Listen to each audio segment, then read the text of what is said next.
Welcome back live. You're watching Inside MMA here on HDNet. Last year, you might remember the UFC changed things in MMA by offering all their fighters medical insurance. Well, this year, Combat Sports Insurance took it one step further to insure fighters from all MMA organizations of all sizes. Combat Sports Insurance is the only business in the country that focuses solely on mixed martial arts. Jay's a hands-on guy, which is very important. That means that he's here, he's ready to fill things out. He actually shows up to the event. Promoters usually, they have to go out on their own to figure out what's changing, what their insurance rates need to be, what the changes are coming. We know all that for them. We're constantly in touch with all the athletic commissions, found out what's changing, what the new regulations are. A couple months ago, there's some really great fighters from around the area named Chris Smith and Dom Steele, and I guess they got in an accident on the highway, and Chris Smith died, unfortunately. Because it wasn't the day of the event, there was no insurance available for him. There was nothing I could do. Legally, my hands were tied. We could not provide him with any life insurance for his family. So that day, I decided that things are changing, and now every promotion that we work with, they get a free day of event coverage, and other guys, while they're traveling across the country, wherever they need to go, they have health insurance and life insurance while they're traveling to their event. So in case anything like this ever happens again, their families, they are covered. That was good news for all the fighters taking place at the Reality Cage Combat in Charleston, West Virginia. They were all covered.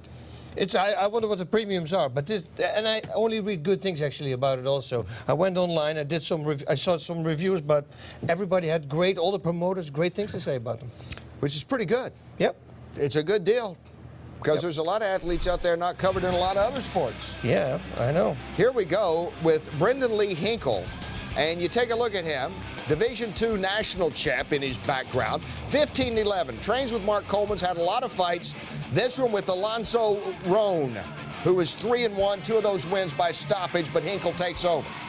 Hinkle, you might know him from beating Sean Gannon, was his name, the guy who beat Kimbo Slice in UFC 55. Fight. That was his big win. He really took it to him. He always has those bloody fights. Look at this. Thank goodness there's insurance. Whoa. Yeah. Wow. Hinkle wins by TKO, 139 round 2, his 16th victory. Bantamweight's coming up next in Charleston, West Virginia. It's Christopher Sally and Wes Lane. Lane, he's a hometown guy, made his debut just last November. And Sally making his debut just here in February. This is his second pro fight. Wow, they look nice and calm, relaxed, although that is a little wild. But it's 2 inches to the left, it would have been a hit. Flying knee, beautiful. Look at this. These guys are doing great. Nice ground and pound. Preventing himself from being dropped on his back. And he needs to get that. Oh, I thought he was going to go for either ground and pound or, of course, a straight down by the All that's in the first round, boss. That was a lot of action in one. 5 exciting minutes, and then Sally could not answer the bell for round 2. Lane wins it on a stoppage. Wow. 2 young fighters that put on a great show. Great opening round. All right, as is becoming better or worse, the most common way to get a matchup, it seems, is to put it out there on the social media. Rory McDonald appeared to be getting his wish by doing so. The 22-year-old Canadian, whose only loss in the UFC is to interim champ Carlos Condit, said he wanted to fight BJ Penn before the legend retires. Well, Penn responded. He accepted the challenge via Twitter, of course. The UFC has said that bout is now being planned for number 152 coming up September 22nd in Toronto and could well be the co-main event of the night. Penn has not fought since October when he lost a unanimous decision to Nick Diaz at that time, and since then he has hinted he would retire, but he's never made it official. It appears now that he will be fighting McDonald. Legacy Fighting Championship signed a hot prospect this week, Matt Schnell, one of the stars of the MTV reality show Caged. Boss and I have never missed an episode. Never. Will make his pro debut on September 14th against Ryan Hollis. Schnell amassed a 10-2 record as an amateur. And Inside MMA has learned that Nick Newell will make his return to the XFC on August 3rd. He will face that famous opponent to be named later. It will be the promotion's first venture into Charlotte, North Carolina. And, of course, Newell's getting a lot of attention, born with only half of his left arm. He is 7-0 as a professional. and only going the distance one time. He's wrapped up every other fight in the first round. And what a heart. That last fight, he really, you know, needed to fight for that. And but he got it. Schnell, just so you know, his name in German would mean fast. So that's a good name to have as a fighter, right? That is Schnell. Achtung, baby. We'll be right back. The UFC Flyweight finalists break down their championship fight. And 2 title shots on the line in South Africa when Inside MMA returns. Welcome back to Inside MMA Live here on HDNet, and we're live here at Access Studios. Nokia Plaza, LA Live, a sea of black and purple as the Kings and Devils will have the puck dropped in about 15 minutes. Could be the deciding game. Game 6, LA up 3-2. Will they hoist Lord Stanley's Cup for the first time? You can watch that on a network that has the Peacock later on. Thank you for watching us right now. And we welcome in Joseph Benavides, who's been waiting and waiting. He made it to that flyweight tournament finals early on with his victory. And welcome in. I know you've been waiting to fight Demetrius Johnson, who won. I bet you were glad that somebody finally won and you knew who your opponent was. Yeah, it's amazing. I've been waiting for a while for this, not only the division to open up, but for the title. So once it opened up, I've been waiting for the title fight. So I was super excited to see those guys fight again. 1, because I knew it was going to be an excellent fight, and 2, because I'd get an opponent. So I was pacing back and forth the whole time they were fighting.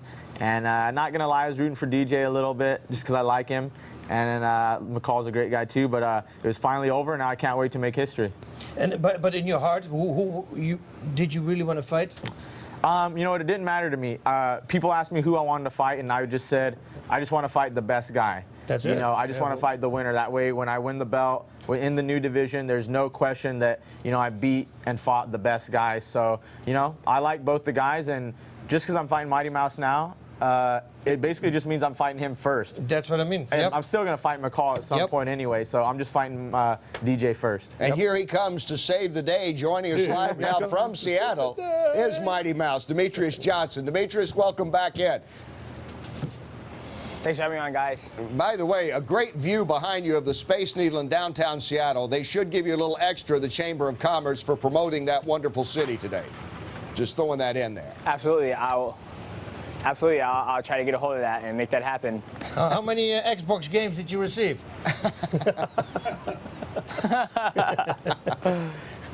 Just checking.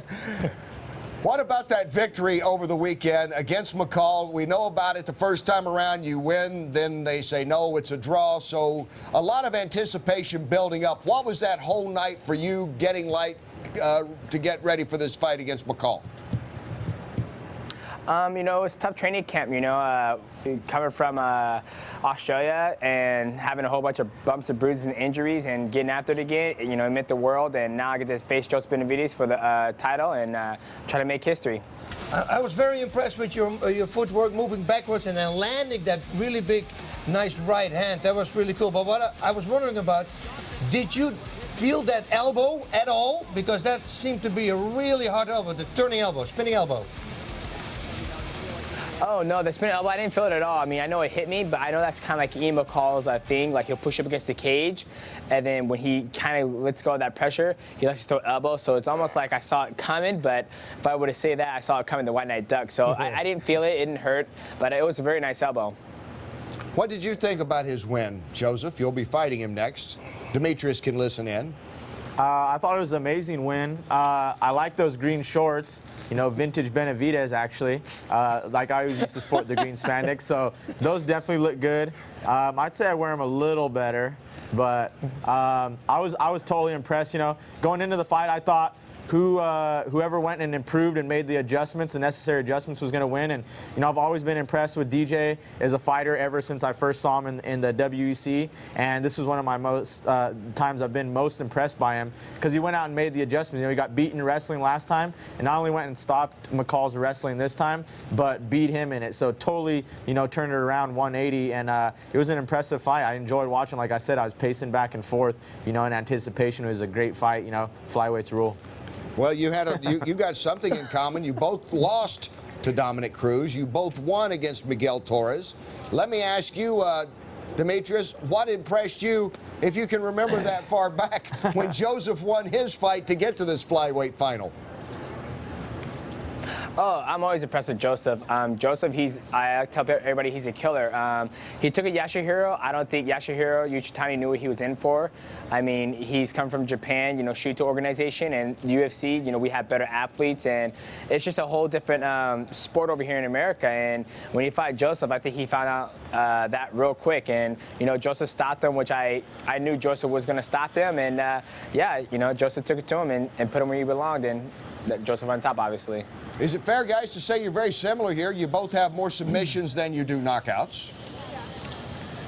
Sure. I'm not saying you're the same fighter, but how do you feel about the matchup?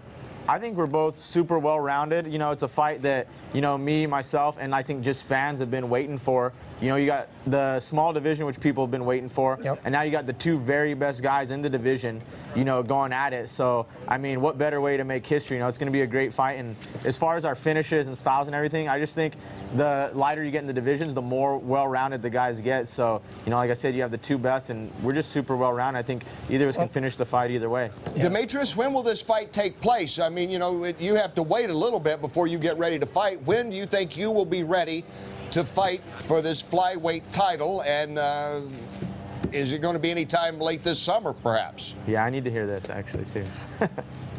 Honestly, I would love to fight tomorrow, but, I got a couple of injuries coming into this fight. For my last fight, I had stitches, had a hematoma on my shin, and I also went to the doctor today, and I had to go into small procedure surgery on Friday. I suffered a hernia during the fight, so I'll be out for maybe 2 weeks, but other than that, we'll try to get this fight taken care of as soon as possible. I want the fans to have the best Demetrius Johnson, and Joseph Benavidez is no joke, so I got to come out there fully prepared and fully healed and come out there and do battle with him. So at least 2 weeks, you think that's all it's going to take on this, to heal up from the hernia operation? Yeah, that sounds really fast. That's what the doctor told me today. I went in this morning. I have my consultation tomorrow, and then we're hoping to get into surgery by Friday. So get that taken care of, and just get my injuries out of the way. I don't want to go off and fight and then prolong it, because it's very uncomfortable when I'm just standing here or doing anything. So I just want to get it taken care of and be able to move forward in my career and get that strap around my waist. All right, Demetrius, thanks for your time. Congratulations. Congratulations as well, newlywed that you are. Best wishes to the little lady as well. I appreciate it. All right, so you're going to wait at least 2 weeks, Joseph. Guarantee you that. He's going to wait now. It's a little bitty, tiny mouse coming up, maybe. Little baby mouse. Let's take a look. EFC Africa. South Africa highlights featherweight championship. DeMarte Pena taking on Wesley Hawkey. Hawkey 7-2 has won his last 3 by first-round stoppage. He's in the black and brown. They took it to the heart, the lighting comment, I guess, last time. This is beautiful. Look at this. And these guys are good. That's a great show. They always put great shows on there. Who would have thought? South Africa. I can actually go there and speak Dutch. Pena wins it. Go 4-0. And he jumps, he leaps out and hugs everybody. That's the new latest thing with fighters now. Costa Iono taking on Adam Speechley.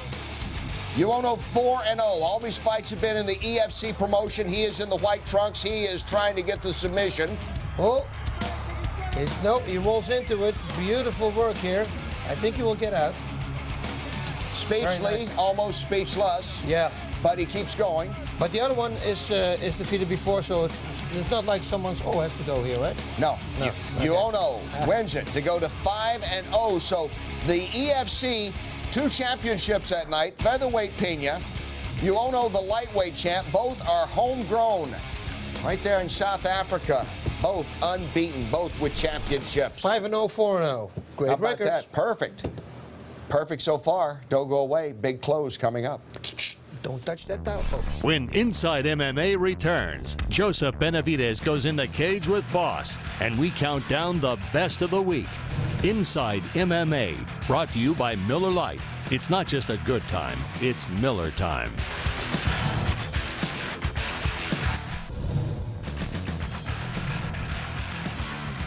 Welcome back to Inside MMA. I'm here in the Miller Lite cage, joined by Joseph Benavidez. Now, what do I always say about single kicks? Don't throw single kicks. Why, boss? Why shouldn't I throw single kicks? Because then you cannot pass on to the Flyweight Championship of the world, because that's how he canceled out his last opponent. Explain. Makes a lot of sense. That's exactly how I finished my last opponent, and it's always something we work on at the gym, because someone has to throw a kick with something before or something after, you know, or they get countered. So I find it a great way to hit people because they're vulnerable coming off that kick. So my last finish happened exactly like this. Guy came in, he was throwing single left kicks the whole time. Went in the corner. My corner said to counter that. Something we work on all the time. He throws the left kick right here. I'm already blocking it and loaded up, so why not throw a punch, right?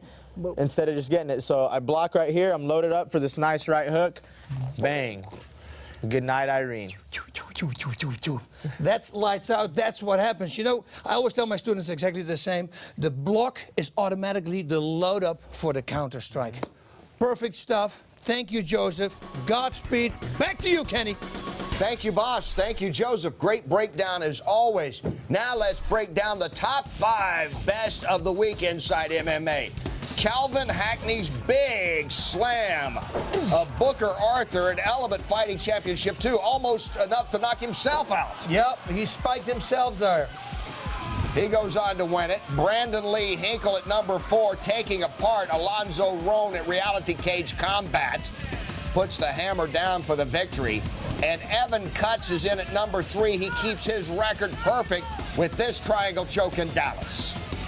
Very nice. They waited and waited, and finally, at number 2, Mighty Mouse Demetrius Johnson gets that flyweight title shot against Joseph Benavidez with the win over Ian McCall.